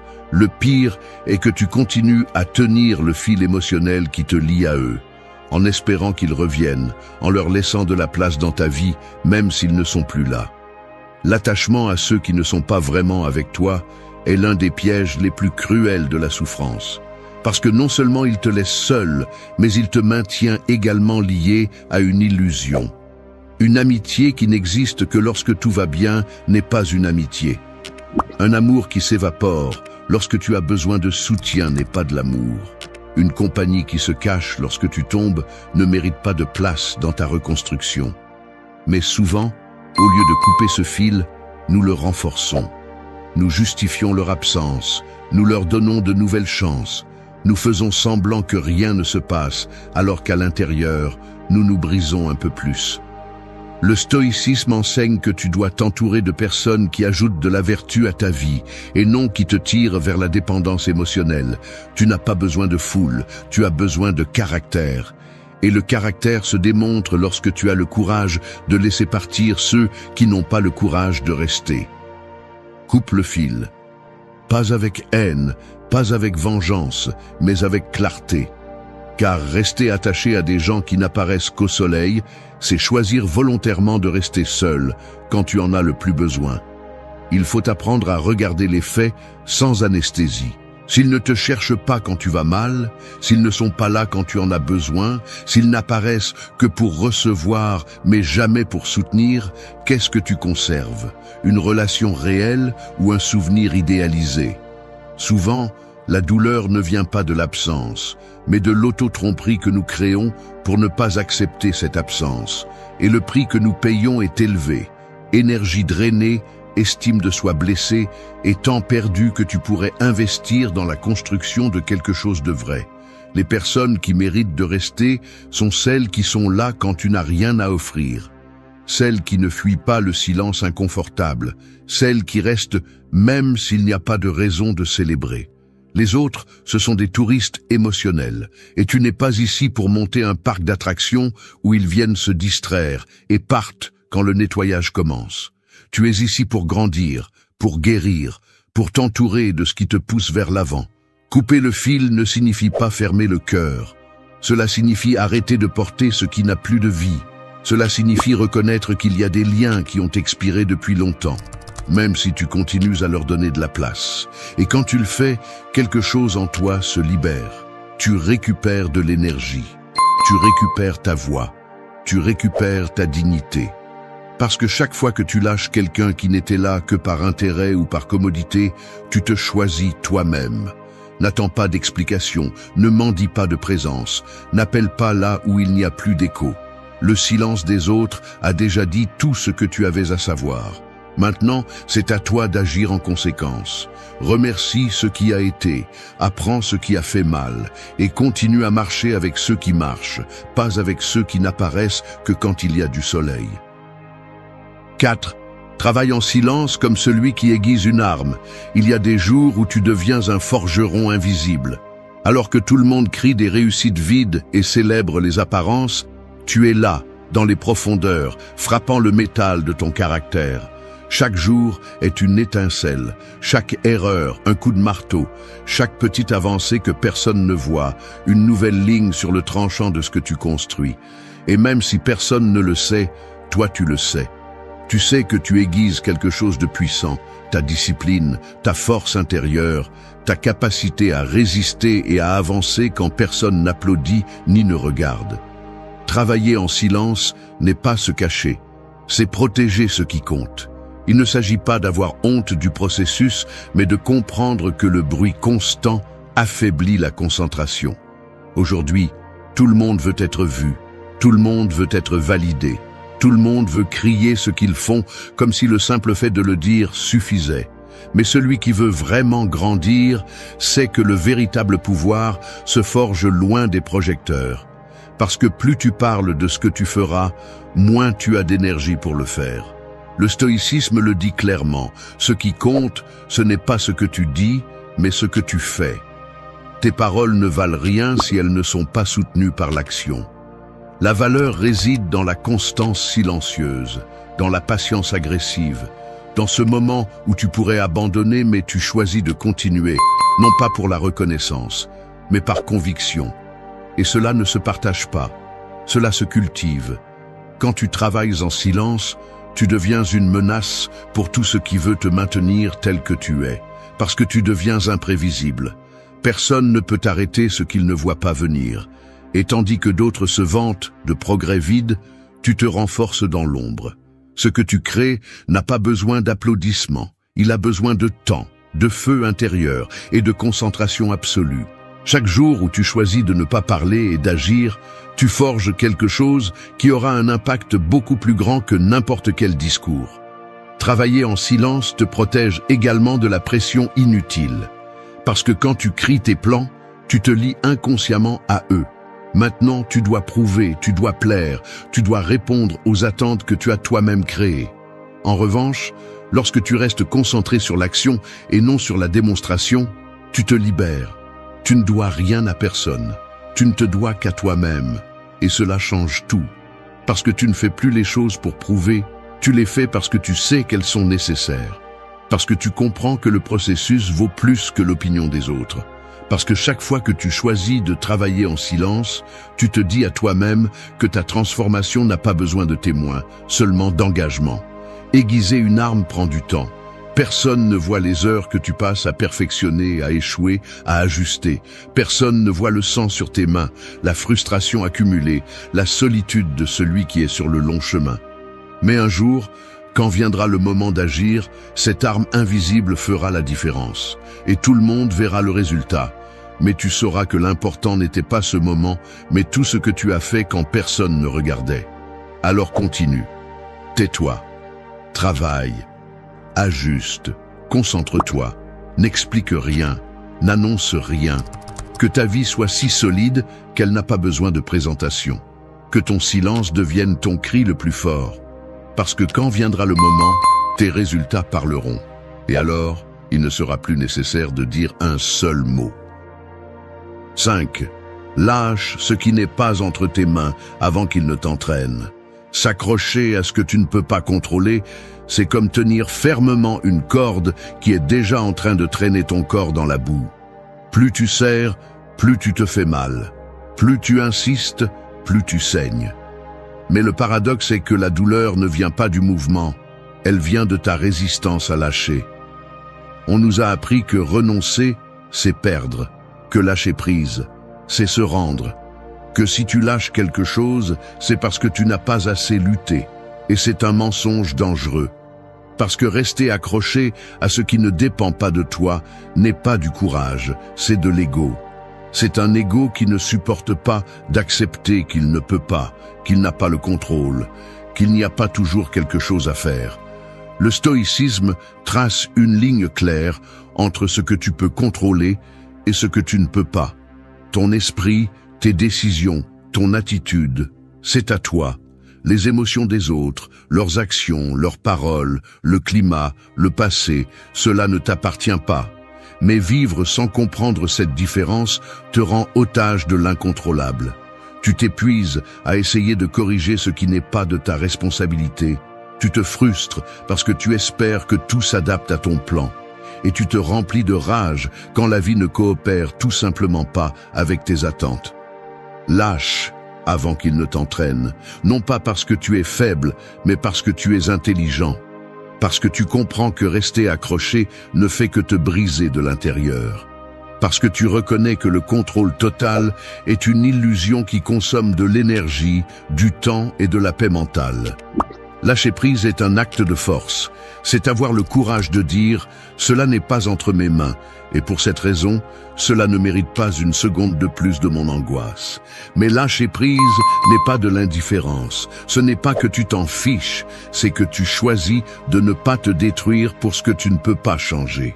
C'est une déclaration de dignité. Parce que pendant que tu es attaché à ce fil invisible qui te fait déjà mal, la vie continue, les gens avancent et le temps ne s'arrête pas pour t'attendre. Tôt ou tard, tu te rendras compte que rien ne s'améliore en te plaignant, en imaginant des scénarios, en cherchant des coupables ou des réponses qui n'arriveront pas. La seule chose qui améliore les choses, c'est ta réponse à elles. Quand tu décides de lâcher prise, quelque chose en toi s'aligne.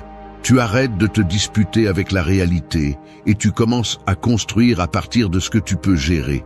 Peut-être que tu ne peux pas changer ce qui t'est arrivé, mais tu peux changer comment tu te définis à partir de cela.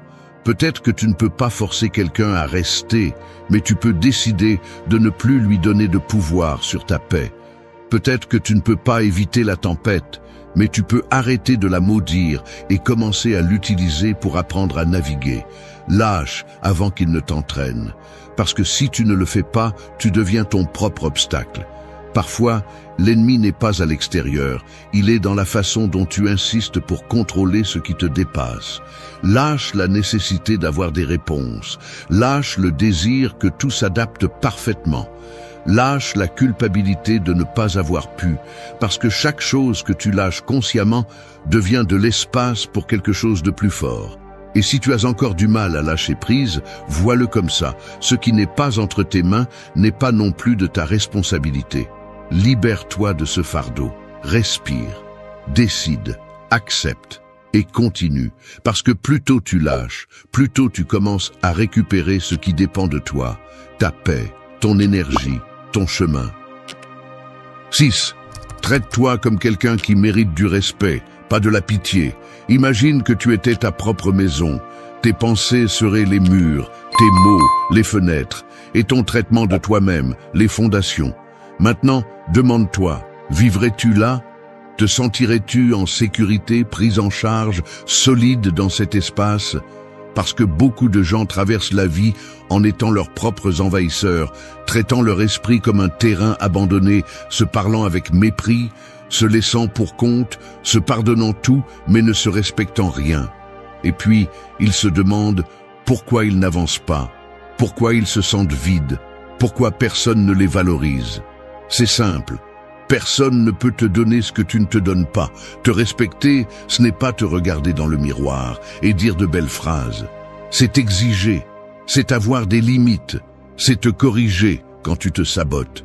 C'est ne pas te tolérer d'excuses, ne pas te permettre de rester au sol chaque fois que tu échoues. La pitié vient facilement. Le respect se construit. Et tout commence par la façon dont tu te parles, comment tu te confrontes, comment tu te prends en charge. Si chaque fois que tu tombes, tu te dis que tu es un désastre, si chaque fois que quelque chose va mal, tu te caches derrière ton histoire, si chaque fois que le monde te met la pression, tu te justifies, alors tu n'es pas ton allié, tu es ton bourreau ou ton complice. Le stoïcisme ne t'apprend pas à te traiter durement par plaisir, il t'apprend à reconnaître ta responsabilité, à savoir que tu es ton projet le plus important, ton champ de bataille, ton œuvre, et que si tu ne mets pas de l'ordre en toi, si tu ne t'exiges pas, si tu ne te regardes pas avec des yeux critiques mais compatissants, alors tu t'abandonnes. Se traiter avec respect ne signifie pas ne pas tomber. Cela signifie ne pas rester là où tu n'appartiens pas. Cela signifie ne pas te parler comme si tu étais un déchet émotionnel. Cela signifie reconnaître ta valeur sans avoir besoin que le monde la valide. La pitié, c'est dire « c'est comme ça que je suis » pour ne pas changer. Le respect, c'est dire « je peux plus » même si tout te tremble. La pitié, c'est justifier tes peurs, tes mauvaises décisions, tes blessures. Le respect, c'est les regarder en face et décider que tu ne vas pas vivre piégé en elles. La pitié, c'est attendre que les autres te relèvent. Le respect, c'est te relever seul et dire « je ne me traite plus jamais comme ça ». Et c'est que lorsque tu te respectes, tes décisions changent. Tu n'acceptes plus les miettes, tu ne permets plus les abus, tu ne t'entoures plus de personnes qui te diminuent, parce que tu sais ce que tu vaux. Non pas à partir de l'ego, mais à partir de la conscience, de tout ce que tu construis en toi. Et si tu ne te respectes pas, n'importe quoi te semble suffisant. N'importe quel mot te fait s'effondrer. N'importe quel abandon te fait en morceaux. Mériter le respect ne se crie pas, il se démontre, avec discipline, avec présence, avec cohérence. Tu n'as pas besoin de crier au monde à quel point tu es fort, si tu le vis vraiment. Et ce respect commence quand tu te regardes sans excuse, sans fioriture, sans vouloir de la pitié pour toi-même. Quand tu te rends compte que tu mérites plus que de la compréhension. Tu mérites l'évolution. Il y aura des jours où tu tomberas, et c'est bien. Mais ne te parle pas comme si tu étais une erreur, ne te noie pas avec des mots que tu ne dirais même pas à un ennemi. Respecte-toi, corrige, oui, sois dur si nécessaire, mais ne franchis pas la ligne vers le mépris. Parce que tu n'as pas besoin de réconfort éternel, tu as besoin de structure, de direction, d'action. Et tout cela commence avec toi. Traite-toi comme quelqu'un qui mérite du respect parce que c'est ce que tu es. Parce que si tu ne le fais pas, personne d'autre ne le fera pour toi. Et parce que le monde répond à la façon dont tu te présentes. Non pas à partir de ce que tu dis, mais de comment tu vis avec toi-même chaque jour. 7. Trace ta frontière comme celui qui protège un royaume. Ta vie est un royaume. Et comme tout royaume, il a besoin de murs, de limites, de défense. Non pas parce que tu crains le monde, mais parce que tu sais ce que vaut ce que tu construis. Chaque fois que tu permets à quelqu'un de franchir tes frontières sans respect, tu laisses la porte ouverte à l'invasion. Ce n'est pas de la paranoïa, c'est de la dignité. Parce que si tu ne protèges pas ton énergie, ta paix, ton espace mental, personne d'autre ne le fera pour toi. Nous confondons souvent la gentillesse avec la faiblesse. On nous a appris à dire oui pour plaire, à céder pour éviter les conflits, à nous taire pour ne pas déranger.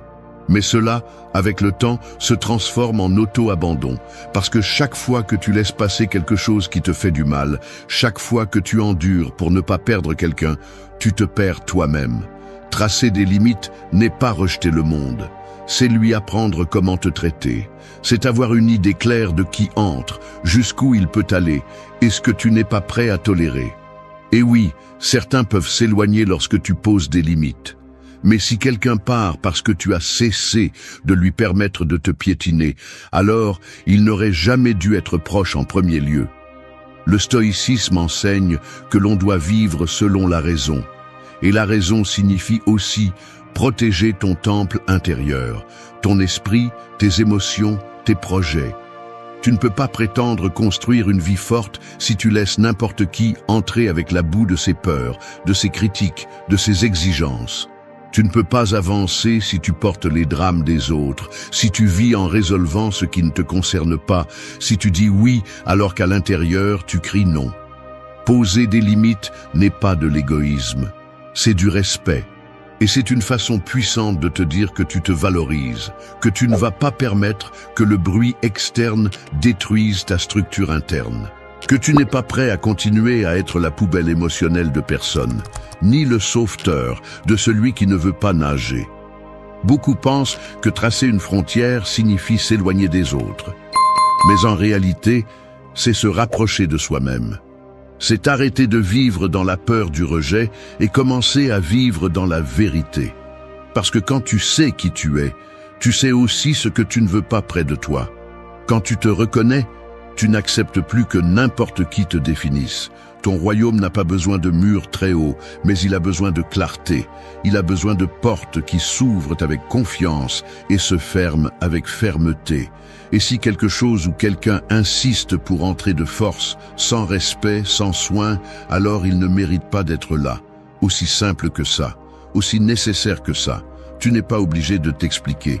Tu n'as pas à justifier chaque limite. Parfois, le silence suffit. avec le retrait, avec l'arrêt des réponses, parce que celui qui t'aime bien te comprend, et celui qui s'approche seulement pour prendre, pour exiger, pour envahir, s'en ira quand il verra qu'il ne peut plus franchir la frontière comme avant. Défends ton royaume, non pas avec violence, mais avec présence, avec clarté, avec fermeté, parce que si tu ne prends pas soin de ton espace, tu finiras par vivre dans un lieu qui ne t'appartient plus, entouré de personnes qui ne te respectent pas, faisant des choses qui ne te représentent pas. Et quand cela arrive, ne blâme pas le monde. Regarde à l'intérieur.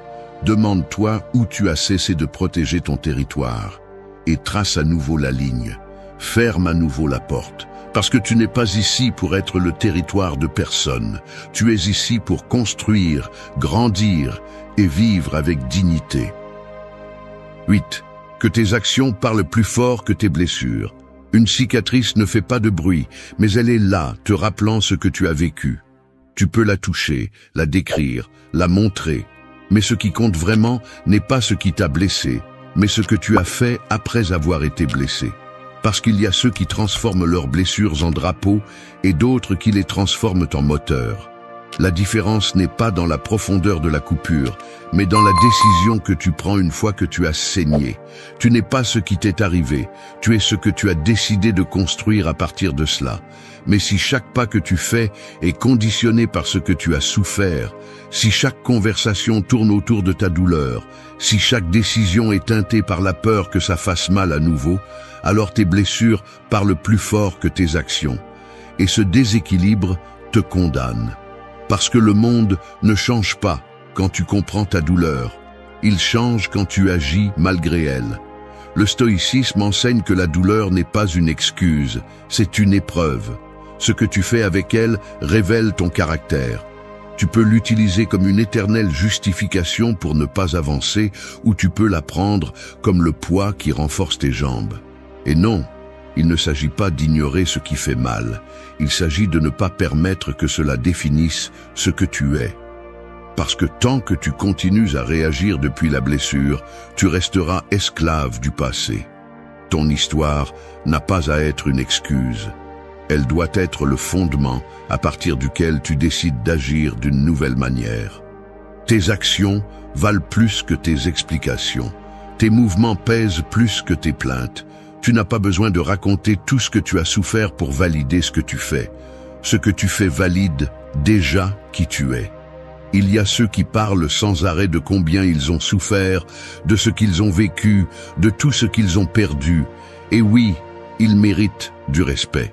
Mais si après tout ce discours il n'y a pas de changement, pas de décision, pas d'action, alors la douleur devient un masque qui empêche la croissance, qui bloque l'avancement, qui demande de la compassion, mais rejette la responsabilité. Tu n'es pas ici pour traîner ta douleur comme une croix, tu es ici pour construire avec ce qui reste, pour te prouver que tu peux être plus que ta souffrance. Parce que si tes blessures ont toujours le dernier mot, alors tu n'as pas guéri, tu as juste appris à vivre avec la blessure ouverte. Fais parler tes actions. Que tes décisions crient ce que tes lèvres n'ont plus besoin de répéter. Que ta façon de te déplacer dans le monde soit plus forte que n'importe quelle histoire de chute. Parce qu'à un moment donné, la transformation ne s'annonce pas, elle se remarque. Et celui qui te voit comprendra sans que tu dises un mot que tu n'es pas là où tu es par chance, mais par décision. Laisse les autres parler s'ils veulent. Toi, concentre-toi sur le mouvement, sur la construction, sur l'avancement. Parce que le respect ne se demande pas, il se gagne. Et tu le gagnes chaque fois que tu choisis d'agir à partir de la force, pas de la blessure. Ton passé peut expliquer beaucoup de choses, mais il ne doit pas décider de ton présent. La vraie force est silencieuse. Elle s'exprime dans ta constance, dans ton éthique, dans ta capacité à continuer même quand ça fait encore mal. C'est la victoire qui n'a pas besoin d'être racontée, parce qu'elle se voit dans la façon dont tu vis, dans la façon dont tu traites les autres, dans la façon dont tu te traites toi-même. Fais-le pour toi, non pas pour faire taire le monde, mais pour te rappeler qui tu es, que tes actions parlent plus fort que tes blessures, parce qu'à la fin, l'écho de ton action est la seule chose qui reste.